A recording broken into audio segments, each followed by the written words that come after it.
was taken from a point in the sky that was the size of the head of a needle. Right? And the interesting thing is every point in the sky is the same in every direction, as far as we can see. Unlimited, it seems. And your brain contains more connections than the bodies of mass in the universe. How complex you are inside. They say, well, that's, now if that's all fucked up, then we got a problem. I mean, however, you can do things that unconsciously, that you can't do consciously and you can't understand. I can see people change and not really understand how it works. And I don't know if anybody will ever really understand the way the universe works and the way that our mind works. And here's why. Let me explain it. And we're going somewhere with this that's really important, okay? Let's take a look at perception here and how we actually live. I like to, draw things like this because it's sort of like an upside-down pyramid, and I love pyramids. Okay? But I call this the filters of perception. Okay? The filters of perception. Because what we see is not what's there. It's not. Right? This thing I'm standing on has more empty space than mass. Right? What we see is not what's there. What we see is what our brain is creating from the information it's taking in. Big difference. Because if you look at energy, which is really what we perceive, right? Touch, sight, sound, it's just energy. We perceive through the five senses less than 2% of the energy that's right there. So even out of what's really there, we're only seeing or perceiving through our five senses way less than 2% of what's right here. There's a lot going on in this room that none of us can ever see. And this is just stuff we know that is there from physics that we can measure.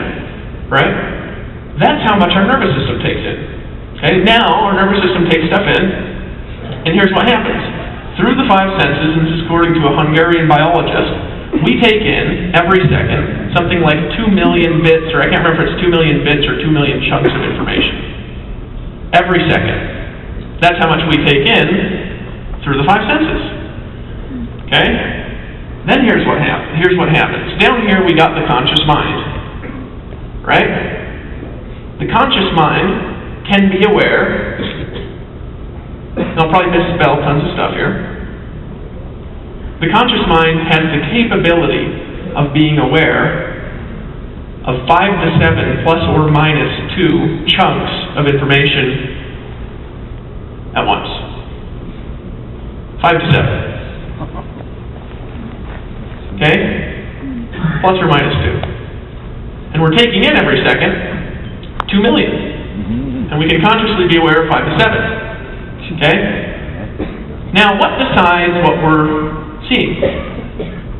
Beliefs, values, expectations, intentions. The rest is entirely sorted and organized by your nervous system. Okay?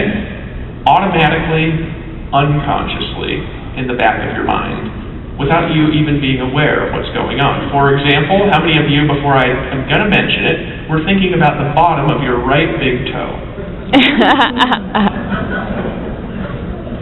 Somehow blood is still flowing there, right?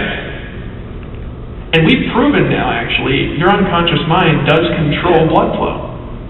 Because you can put somebody into a trance, prick them in 2 places of their arm, make one of the holes in their arm bleed and the other one not bleed. The unconscious mind can do that. You know that? No. I remember when I hired my assistant, Sandy, she had her knee ached, right? Her knee hurt. And this is, I think, like the second day she was working for me. We had a really hilarious first day. One of these days I'll tell you guys about it. You won't even believe the craziness that I've experienced the last few months. It really is hilarious. And here I stand calm through all of it. It's really fun.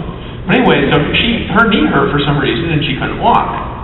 And I said, did you know that your unconscious mind can control pain?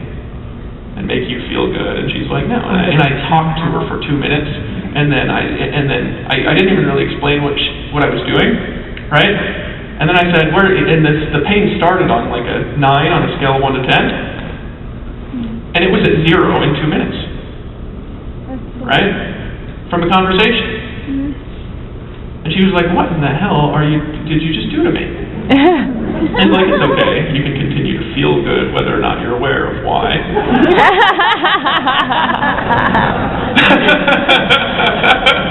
Right, but she actually wigged her out a little bit. She was like, you know, what just happened? Right? Because your mind can do all sorts. Now you gotta be careful with pain control, because sometimes your mind is sending your mind's sending you a signal that you need to be careful with something on your body. But you can totally control pain and stuff. That's how my brother got into hypnosis and NLP. He had a piercing headache. I sent him this audio training on NLP. It had pain control in there, and he got rid of headaches that drugs couldn't get rid of. Right? On himself. Through the weirdest method that you could even imagine. If I explained it to you, you'd be like, how the hell did that work? And nobody knows. It just does. So this is the way